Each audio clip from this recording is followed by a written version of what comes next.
Lorsque Gaston offrit de l'eau à une femme apache à l'agonie, il ne se doutait pas que cela déclencherait une tempête. À l'aube, 300 guerriers entourèrent son ranch et entre feu, destin et compassion, il découvrirait que même un simple geste pouvait défier des empires. Entre le devoir et l'âme, son acte devint légende, car dans cette terre, une seule gorgée d'eau pouvait changer à jamais le cours de 2 mondes. Le soleil se couchait sur les collines du désert, peignant l'horizon de rouge et de cuivre. Gaston revenait au ranch après une journée épuisante. Le vent portait l'odeur de la sécheresse et le monde semblait suspendu dans un silence absolu. Au loin, quelque chose rompit la quiétude, une silhouette haute et immobile, courbée sur la clôture de sa propriété. Gaston fronça les sourcils, pensant à une ombre ou à un animal blessé. Mais en s'approchant, il vit que c'était une femme. Sa peau était couverte de poussière et de sang séché, ses pieds nus portaient de profondes coupures.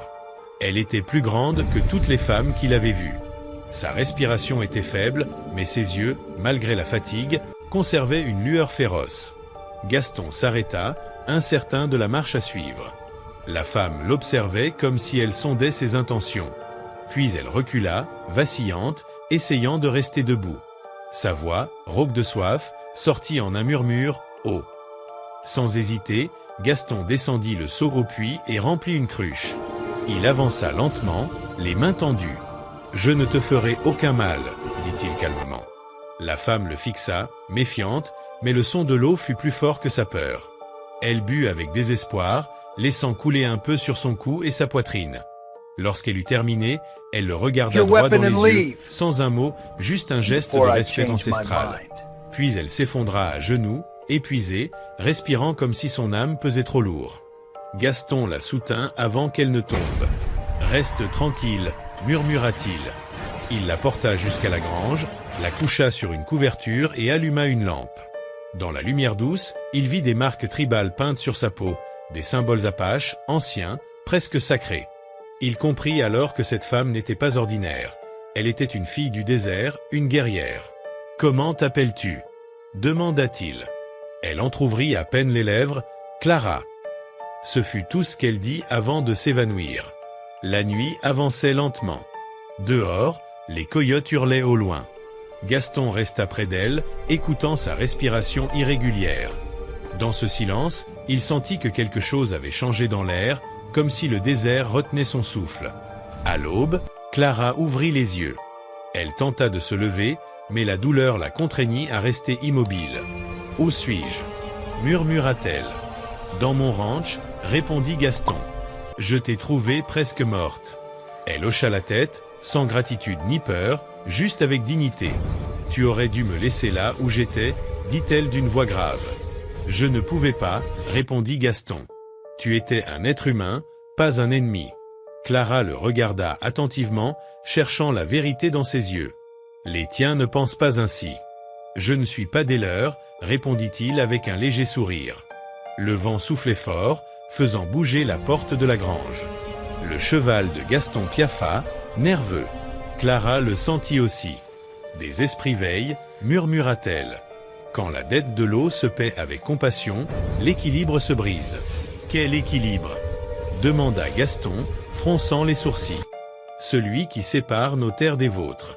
Tu as franchi une ligne, Ranchereau. » Il respira profondément, ne comprenant pas tout. « Je n'ai fait que donner de l'eau. » Elle détourna le regard, avec une ombre de tristesse, et cela suffit. La journée passa lentement. Gaston travailla aux enclos, mais son esprit revenait sans cesse au visage de la femme. Il y avait en elle quelque chose d'inquiétant, un mélange de force et de douleur impossible à ignorer. Quand il retourna à la grange, Clara était déjà debout. Elle avait lavé son visage et réparé ses vêtements avec des bandes de tissu. Son allure était imposante, son regard ferme. « Je partirai à la tombée de la nuit, » dit-elle sans détour. « Je ne veux pas apporter de malheur. »« Malheur » demanda Gaston. « Oui, » répondit-elle, « mon peuple verra ce que tu as fait comme une offense. Ils croiront que tu m'as prise pour du butin et viendront. » Un frisson parcourut Gaston. « Alors reste jusqu'à ce que tu sois prête. » Clara secoua la tête, le danger ne guérit pas, il grandit. Le soleil se couchait derrière les collines. Gaston prépara un dîner simple. Clara mangea en silence, observant chaque geste, comme on étudie le langage d'un autre monde. « Tu n'as pas peur » demanda-t-elle enfin. « Non » répondit-il. « La peur assèche plus que le désert. » Clara sourit pour la première fois. « Tu parles comme un homme sage. »« Je le suis, » répondit Gaston, en riant légèrement. Elle le regarda avec une lueur différente. « Tu ne parles pas comme un homme qui a perdu quelque chose. » Il se tut. Il ne voulait pas admettre qu'elle avait raison. La nuit tomba complètement. Dans le ciel, la lune semblait une blessure ouverte. Clara s'approcha du puits et s'agenouilla. Elle toucha l'eau du bout des doigts, murmurant quelque chose dans sa langue. Gaston l'observa de loin, sans oser l'interrompre. Soudain, Clara leva les yeux. « Ils savent déjà. » Sa voix était ferme et résignée. « Qui ?» demanda Gaston. « Les miens, ceux qui gardent la frontière entre les vivants et les morts. Demain, le vent apportera sabots, feu et jugement. » Gaston serra les poings. « Je ne les laisserai pas t'emporter. » Clara le regarda avec tendresse. « Tu ne peux pas lutter contre une tempête. »« Alors je l'affronterai avec toi, » dit-il. Elle baissa la tête. « Tu sais ce que cela signifie ?»« Oui, » répondit-il sans hésiter. Un silence profond les enveloppa. L'air semblait vibrer entre eux. Clara tendit la main et toucha sa joue. « Tu es un homme étrange, Gaston. Tu donnes de l'eau sans rien demander.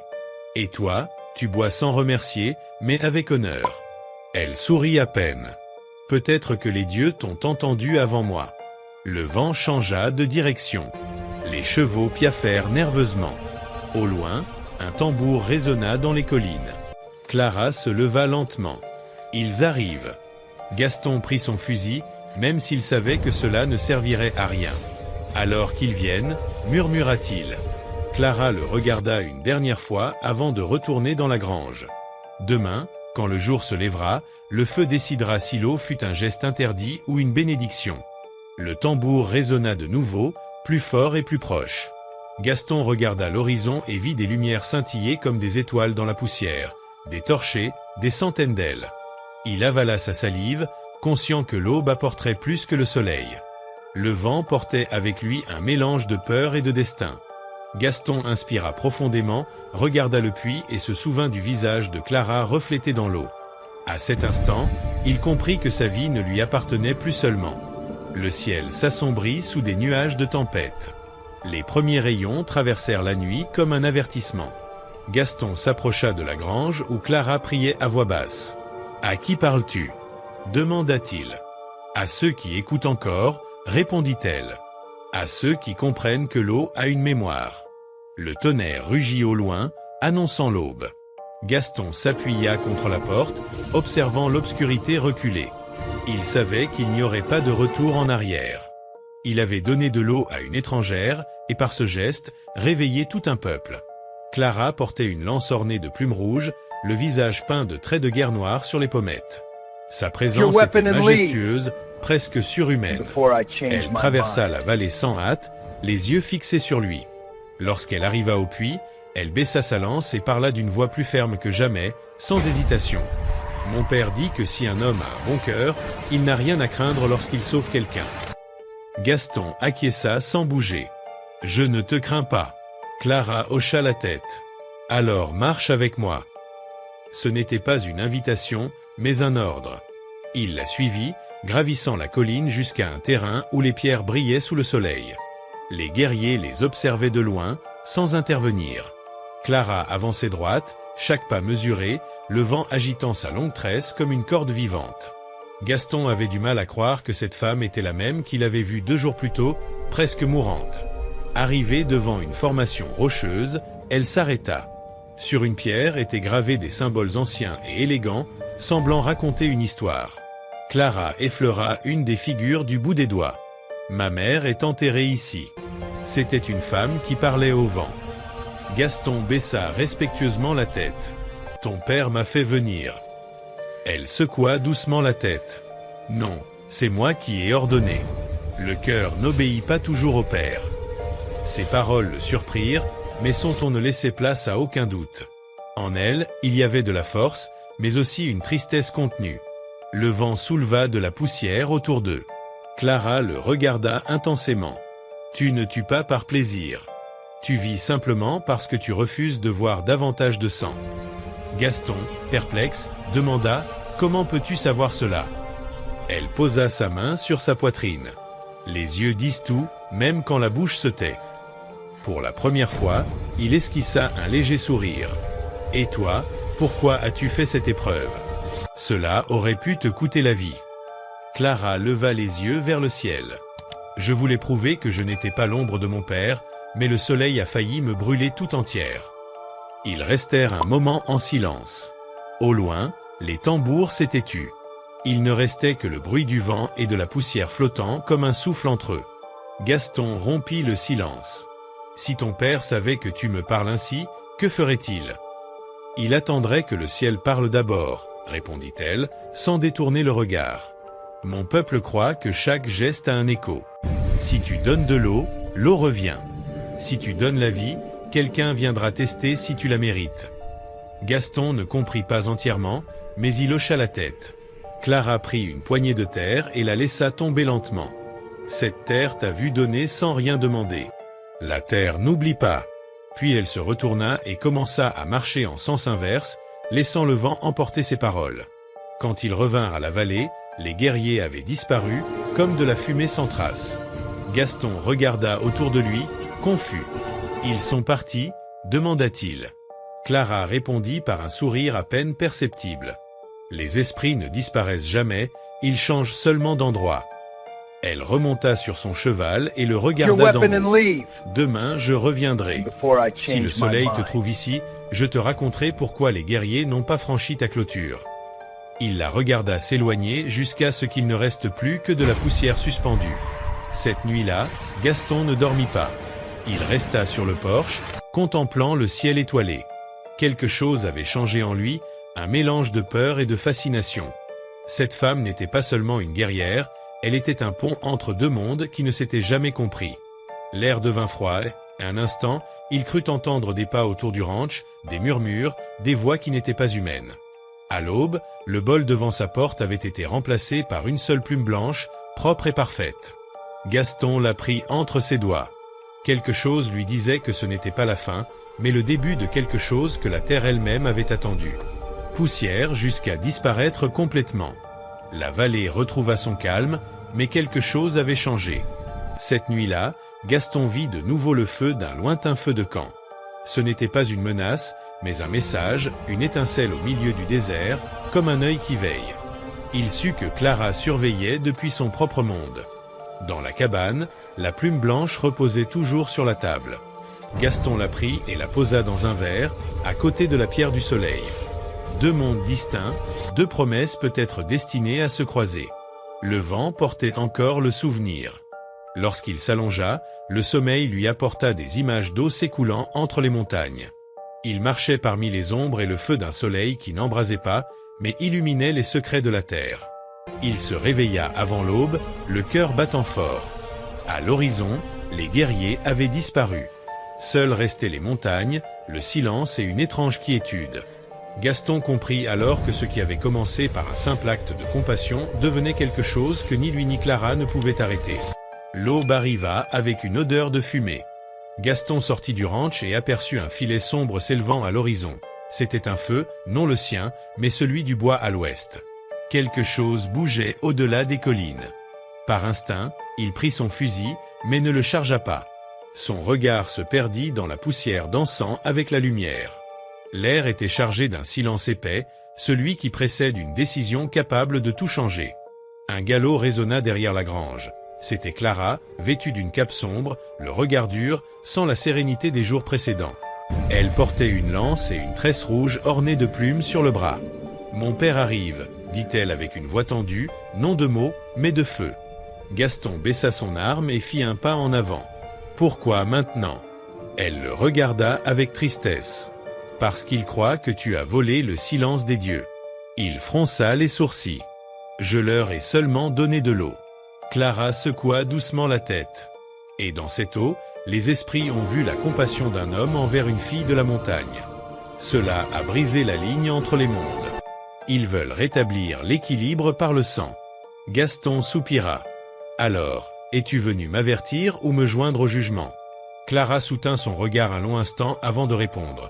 Je suis venu parce que je ne veux pas te voir mourir, mais ma loyauté est partagée entre mon sang et ce que je ressens. La confession tomba comme un tonnerre. Le vent emporta l'écho, ne laissant que les battements du silence. Gaston comprit que cette femme n'était ni ennemie ni alliée, mais une âme coincée entre deux terres qui ne se toucheraient jamais. « Puis-je partir ?» demanda-t-il pour alléger sa charge.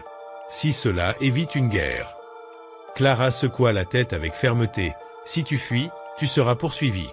Les anciens diront que tu as avoué ta culpabilité.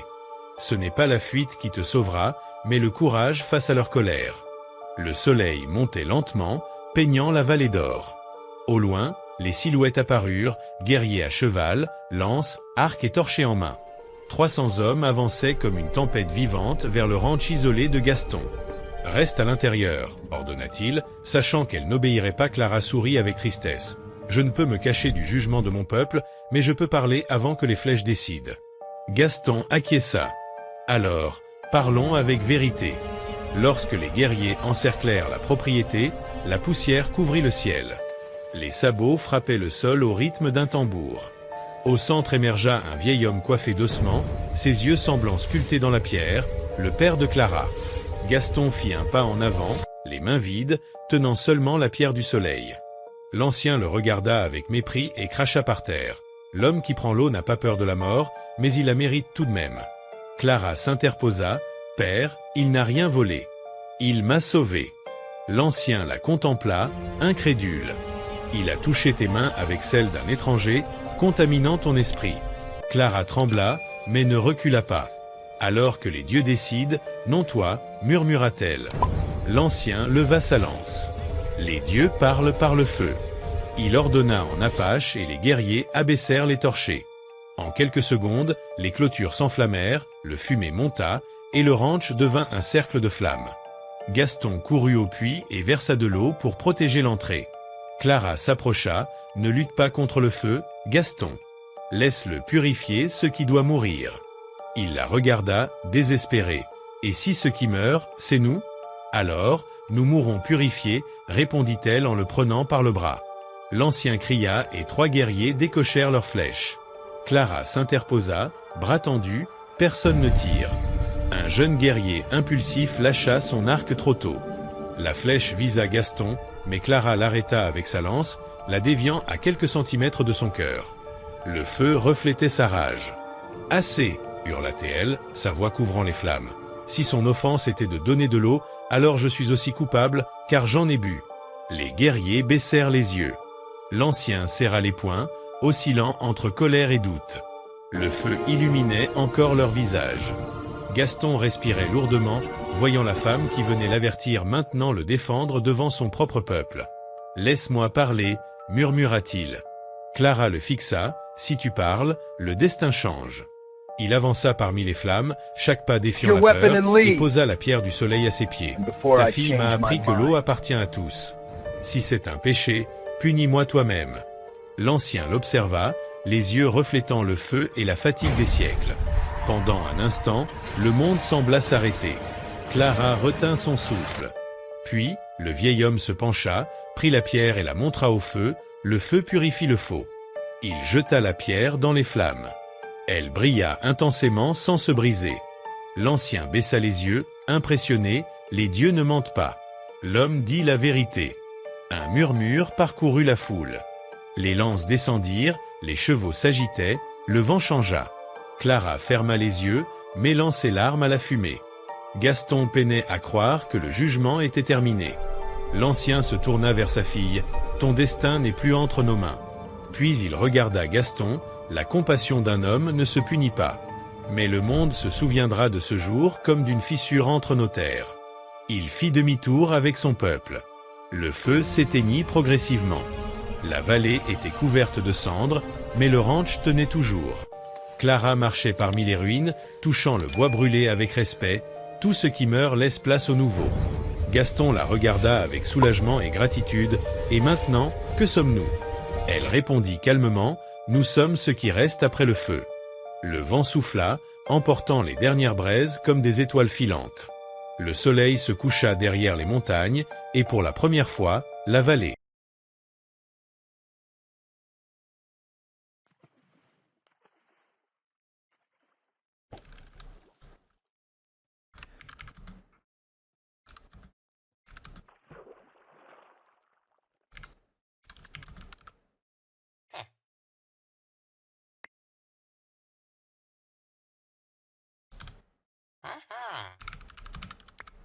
Caralho. Vai tomando. O que eu peguei? Bloco de esmeralda. Tá vindo bloco de esmeralda, pô. É porque tem que ser bom pescador, tá ligado? Nem todo mundo é. Mas vai treinando, vai treinando. Tu vai chegar no nível ainda. Vai treinando, pô. Pô, daqui a um mêsinho, mais ou menos, média aí. 2 horinhas por dia.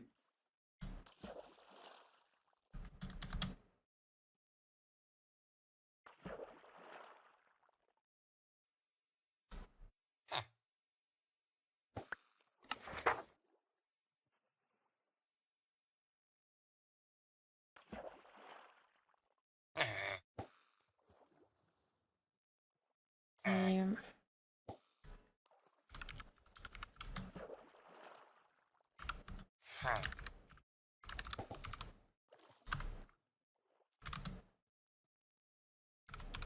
Percebi já, Denis.